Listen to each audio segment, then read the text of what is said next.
ವೀಕ್ಷಕರೇ, ನಮ್ಮ ಚಳ್ಳಕೆರೆ ಟಿವಿಗೆ ಸ್ವಾಗತ. ಇಂದಿನ ಪ್ರಮುಖ ಸುದ್ದಿ.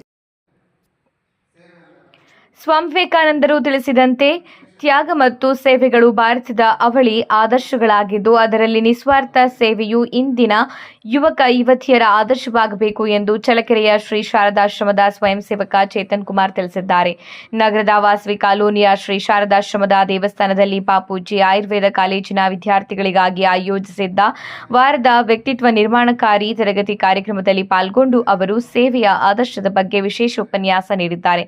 ಕಾರ್ಯಕ್ರಮದ ಆರಂಭದಲ್ಲಿ ಪ್ರಾರ್ಥನೆ ಮತ್ತು ವಚನೆಯನ್ನ ಯತೀಶ್ ಸಿದ್ದಾಪುರ ನಡೆಸಿಕೊಟ್ರೆ, ಪೂಜ್ಯ ಮಾತಾಜಿ ತ್ಯಾಗಮಯಿ ಅವರು ವಿದ್ಯಾರ್ಥಿಗಳಿಗೆ ಧ್ಯಾನಾಭ್ಯಾಸ ಮಾಡಿಸಿದ್ದಾರೆ. ಕೊನೆಯಲ್ಲಿ ದಿವ್ಯಾತ್ರೆಯರಿಗೆ ಮಂಗಳಾರತಿ, ಸನ್ಯಾಸಿ ಗೀತೆಯ ಗಾಯನ ಮತ್ತು ಪ್ರಸಾದ ವಿನಿಯೋಗ ನಡೆಯಿತು. ತರಗತಿಯಲ್ಲಿ ಶ್ರೀಮತಿ ಸುಧಾಮಣಿ, ಸಿಎಸ್ ಭಾರತಿ, ಕವಿತಾ ಗುರುಮೂರ್ತಿ, ನಾಗೇಶ್, ಮಾನ್ಯ, ದರ್ಶನ್, ಋತಿಕ್, ಜ್ಞಾನೇಶ್ವರಿ, ತಪಸ್ವಿ, ಲೋಹಿತ್ ಸೇರಿದಂತೆ ಸಾಕಷ್ಟು ಸಂಖ್ಯೆಯಲ್ಲಿ ವಿದ್ಯಾರ್ಥಿಗಳು ಭಾಗವಹಿಸಿದರು.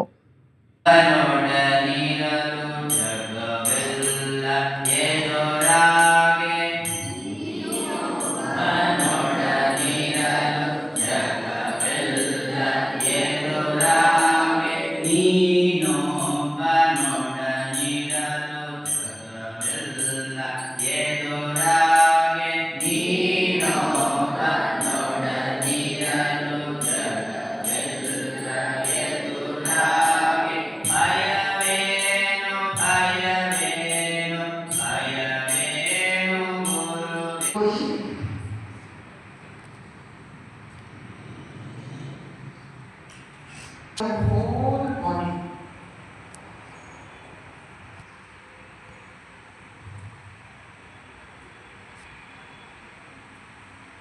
Sthira Sukha Asana.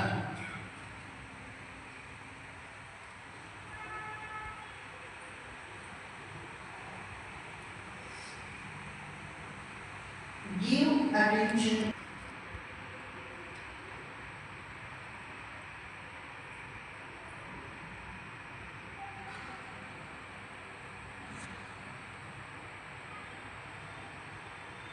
While taking the breath,